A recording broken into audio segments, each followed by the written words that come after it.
nagaa racaaluu nagaa waaqayyo waaqa jiraataa bakkaaf kallattii iddoo isin jirtan hunduma keessatti isiniidhaaf baay'atu hordoftoota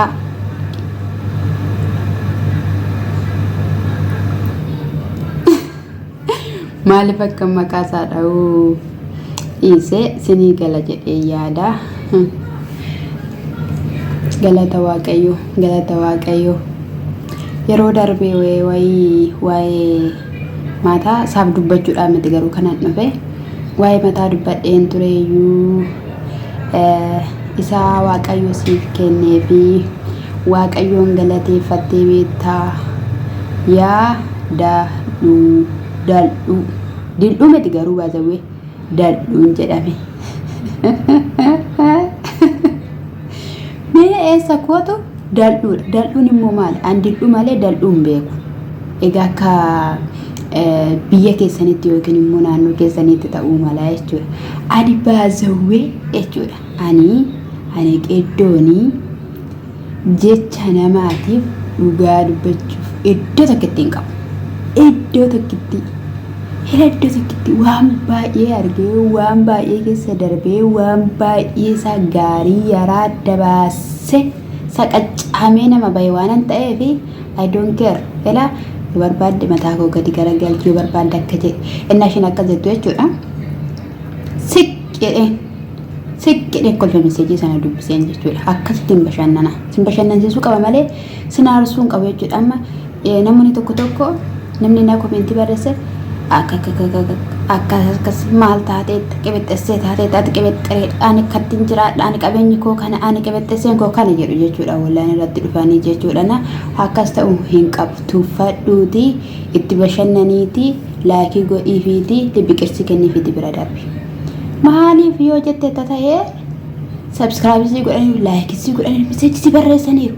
Ati immoo eenyummaa kee beekta. Yoo akkas ta'e immoo fagaattee hojjechuu dandeessa. Amma fakkeenyaaf miidiyaa keenya guddatu. Isa namni komentii si barreessu irratti akkana baatee akka barbaadaa softa tanaan hin guddatu calma galatooma eebbifama jedhi fudhadhuuti kutirraa siniin jedha. Isa biraatiin immoo ani kan hin dhufee amma kan hin qabadhee dhufee jechuudha. Dubbii wal keessa gaa. Aimii fi Birook akkasuma immoo akka Eriyaan duraa akka duraatti kan haasa'u kanii gara ishee amma dhufee dhukee immoo kaasaa jiru. Samoona darbee lubbuun ishee amma darbuu gahutti sababuma ilma dhiiraatiidhaa fi waaqayyo egaa ishee gargaaree hundumti isaayyuu sirratee amma nagaadhaan jiraachaa jiru. Dubaay illee dhufanii bashannanaa turanii amma immoo tokko immoo gara inni bahee immoo hin beeku. Kinookaa surmayyuu qalabatee hidhatteetti fegaa isheen garuu siin duraa Biruukiin beekaa jetteetti garuu qalabatii hidhatteettii fi baaftee ofirraa warawwattee sulta yeroo darbee argeen turanii jechuudha. Achi booddee gaddamoodhaanii ani agarre viidiyoodha dirqamaan qabee gara mana galchee akka waan biraatti immoo ishiin immoo fuutee keessatti dirqamitti gooteedhaanii namichi immoo dhufeeti miidiyaarra dhaabbateeti. Ani waan akkasitti yaadee osoo hin taane dhugaadha dirqamaan fuudhee galee ishiin immoo gara biraatti geeddarteetu gara seeratti dhiyeessite. Isa kanadha namoonnis immoo akkasidhaan natti qabamtaniittu naa hababbalaati naa kadhadhaa na fuusisaa ishii malee jiraachuu hin danda'u jedhe.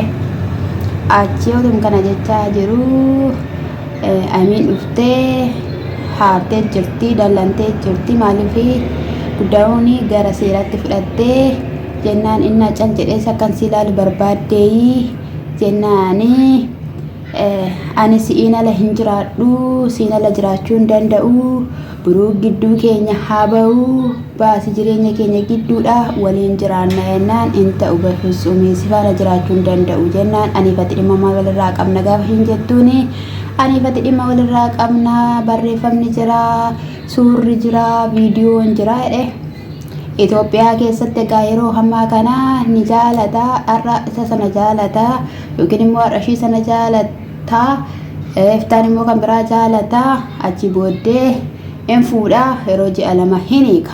Kana amma kan ta'aa jiru addunyaatti irratti Itoophiyaa keessatti kan wal fuudhumoo kan walii kutu baay'ata jedhamee qorannoon yaa gooftaa dara sinin jechuun jaaladha magaatuma isheen akkas jechaa jirtu anis inni jiyyuu jedheera biruukiini maal akka ta'e beeku bilbila na jalaa kaaseetu amalaan naafaa sa'ee waan naa qopheessillee yoon beeku baadhe jedhee jechuudha ciisi gaagadi maaloo kasii abaarummoo yoo namoo si abaaru ciisi gadishi sareeko achi booddee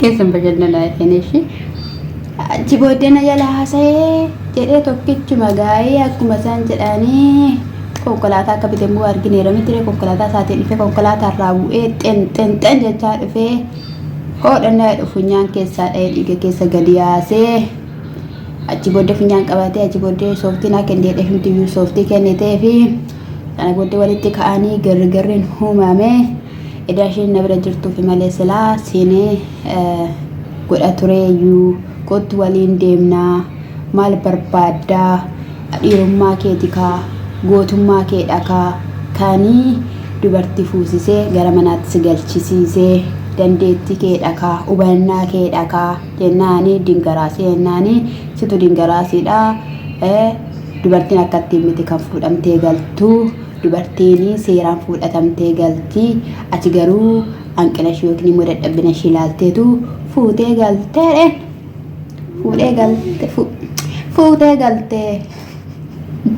fuutee galtee dhugaa dubbachuun mennaa viidiyoo jedhu akkatti nan viidiyoo jedhu dhugaa bar tokko garuu akka fiilmeetti hojjedhe nan agarsiisa yeroon gara biyya kootii galee ammaa fi akkanumatti hin hojjedha isin subscribe laayikii godha sadarraatiin an kan ka'ee gaayammaa kottu wajjiniin gallaa jedheen har'a dhiiseen deemadhas fudhadheen galaa naan maal fudhattee galta deemee jettee isheen sifattee inni hin didee hin deemu si fudhadheen gala malee jedheeni achi booddee deemee bee anis faana galu gaafa hin jettuun didee achi booddee biruukiin ishii darbatee bee nutti seenii konkolaataa keessa gaafa jedhuuni isheen egaa sagattee konkolaataa keessa seenuu dadhabdee waan turteefi kottu wajjiniin deemna jedheen jechuudha sanaa booddee xiqqoo sheekaa konkolaataa keessa seennee inni sun hin deemee isaan immoo dhaabbatanii muka silkii hiitaa ture biruukiinii innaa akkatti ta'uu hin qabu gatii kaffalaa jira dhugaa dubbachuu biruukiinii yeroo darbis akkattidhaan haararraa kan ka'e Dubaayii lixee bashannanee Dubaayiin argee galee kan Dubaayii lixee immoo bashannanee galee caalaa siyyuu dhufee si bashannansiiseera Dubaayiin si seensiseen siin jedha egaa isa kanadha fataa jedha zanaa jedhaayi garuu shamarran maal taataniittu umuriin keessan xiqqa shuuruu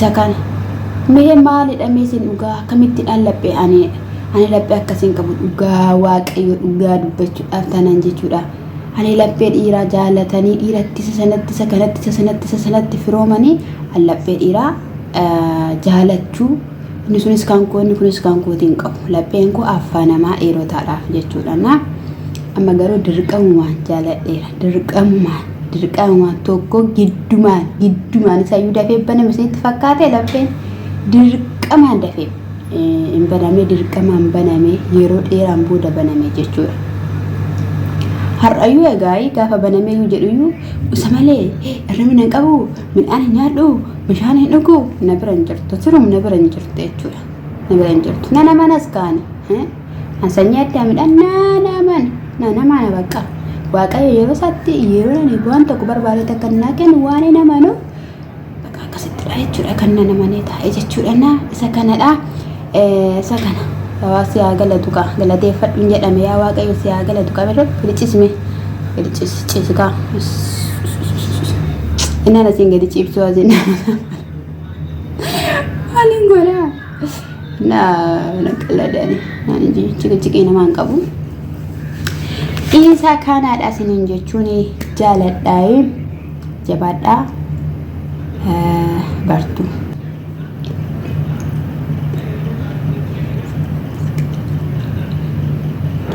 gochu endagatina sinin jechuun jaaladha I miss you I love you so much